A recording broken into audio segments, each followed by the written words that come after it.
Today's subject is Bhakti, the eternal key for wisdom. I can say wisdom, the eternal key for Bhakti. Because the goal is Bhakti, not wisdom. Wisdom is for Bhakti. I'll give you some of the sacred sentiments from these great devotees like Kabir,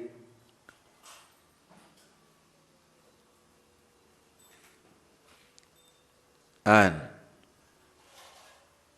define the experience of bhakti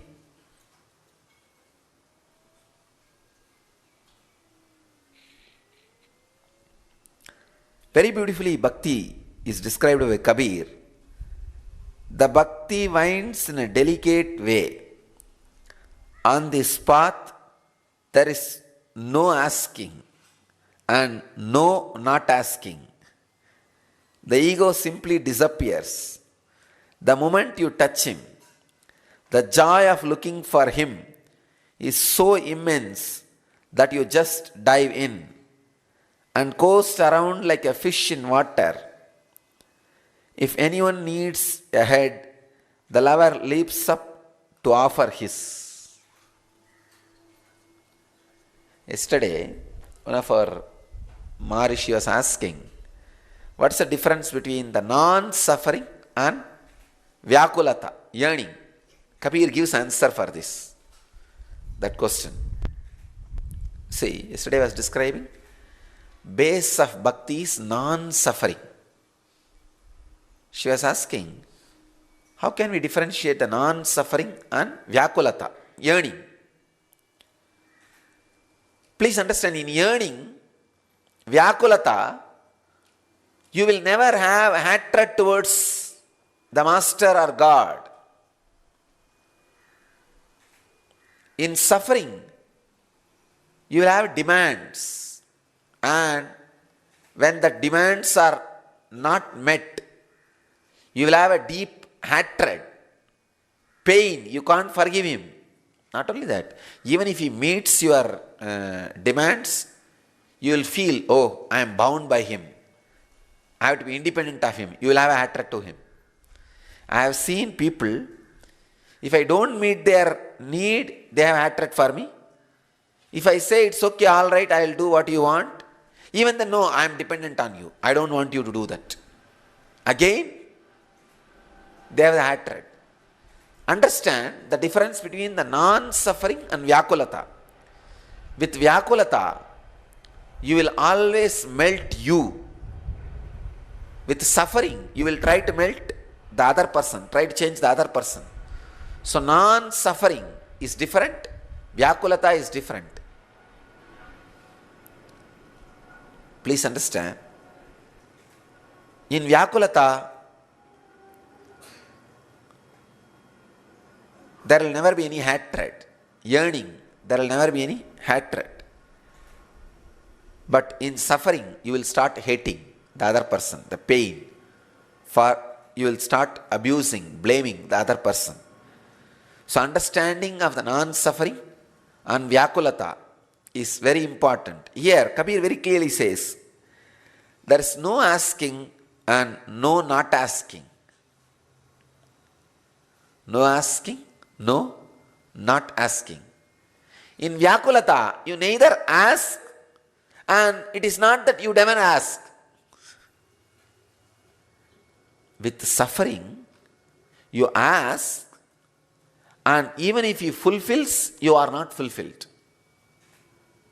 And I have seen the arrogant people, they don't even want to receive when I give. No, it is not necessary. Because I begged, you are giving. I don't want to take that.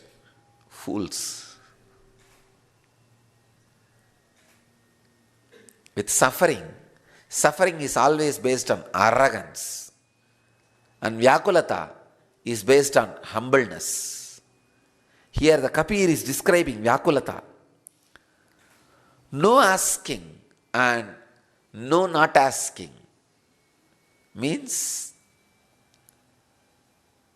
you don't ask, and it does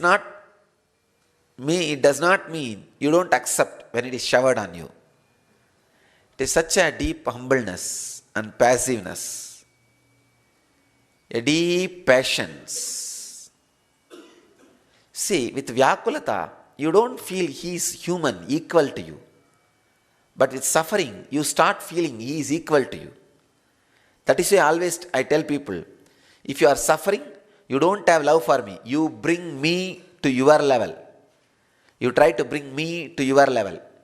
Your arrogance, you try to raise, you try to think you are equivalent to me and you bring me to your level.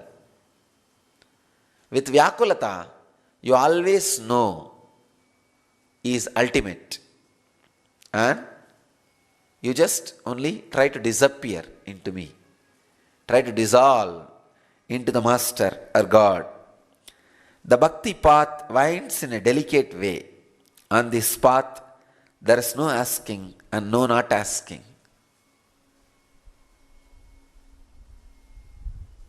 Kabir's answer for difference between non-suffering, Kabir is making you understand more clearly on non-suffering and Vyakulata. The ego simply disappears. The moment you touch him, the joy of looking for him is so immense that you just dive in and coast around like a fish in water. If anyone needs a head, the lover leaps up to offer his.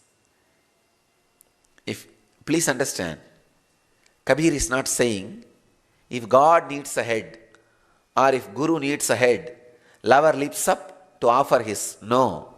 He says anyone needs a head. Because when you are in love with the Master, when you are in love with the God, when you are in love, not just for him, you are ready to sacrifice for anyone. You feel everything is worthy of sacrifice. The extreme love, the extreme sacred sentiment.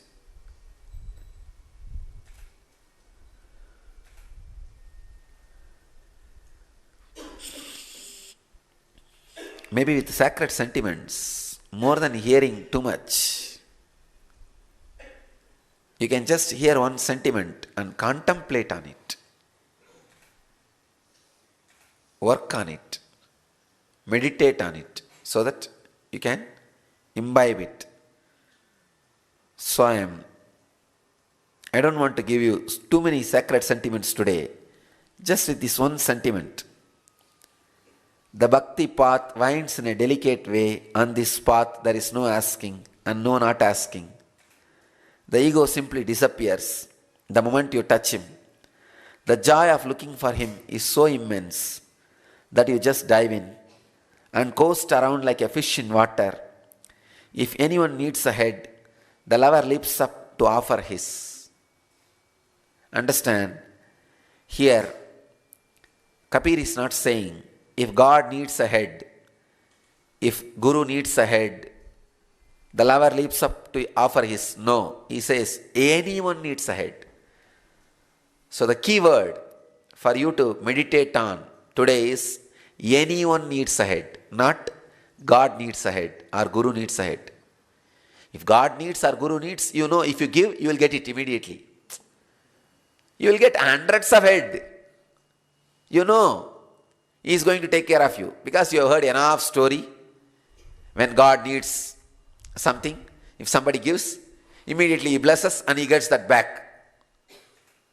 It's like I have heard a story when Shiva goes to somebody's house and asks for his son, I want the flesh of your son to eat. Then that couple, they kill the son and offer the flesh, cooked meat. Then immediately Shiva blesses and that son comes back to life. You know the story. So when God or Guru needs, if you give, you know in background of your mind, you will get it back. It's a business. But here, Kabir says, anyone needs. Anyone needs. Means, you are just in love, so fulfilled. The sacrifice does not look too big. I'll understand. When the sacrifice does not look too big, it is a real sacred sacrifice. Sacrifice. See, all sacrifice really happens, or it becomes real sacred sacrifice when you don't even know you are sacrificing. It's like such a beautiful feeling.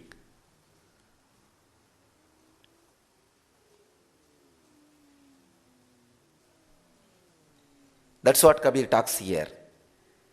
Anyone needs a head. Means you just feel what you need to have through your head, you have it.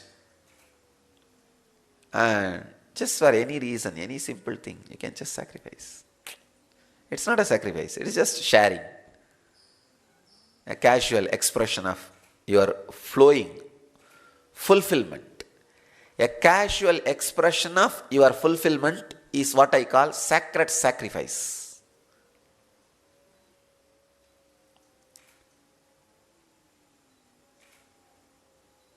So understand, first you need to develop yourself to the non-suffering. If you are suffering, be very clear, you are suffocating me. I just want to escape from you, or I want you to escape from me. So create non-suffering base, that is a foundation. Then, no asking and no not asking. That's a building. No asking and no not asking. If it is showered, great. Neither asking nor I don't want. That arrogance. That's a building. And the kalasha, dome of the temple is, if anyone needs a head, the lover leaps up to offer his. The sacred sacrifice, a simple casual sharing of your fulfillment. The decision which happens out of your fulfillment, that is the kalasha of this building. In this building, God lives. In this building, divine lives. In this building, Master resides. I can say, Anandagandha Chakra is this building. The foundation of non-suffering and pillars of no asking and not asking, no asking and no not asking is the pillars of that building. Sacred sacrifice is the kalasha of the temple. This is the temple where God or the Guru resides. I bless you all to have that temple, so that God or Guru, the ultimate, resides in that temple. Let you all achieve and radiate enlightenment. Let you all achieve, live, experience, express, radiate the eternal bliss, Nityananda. Thank you.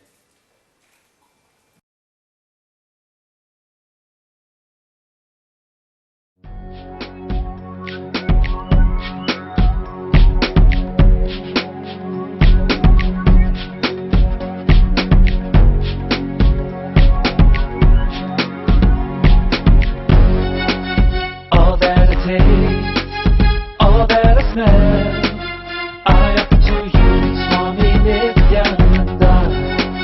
All that I see, all that I hear, I offer to you, Swami Nityananda. Like this dance, and this song, and this joy, I surrender to you. All that I feel, all that I am, I offer to you, Swami Nityananda. Purakaram, Karunavataram, Samsara Saram, Bhujagendaharam, Sada Vasantam, Hridayaravinda, Bhavam Bhavani, Sahitam Namami. All of my dreams,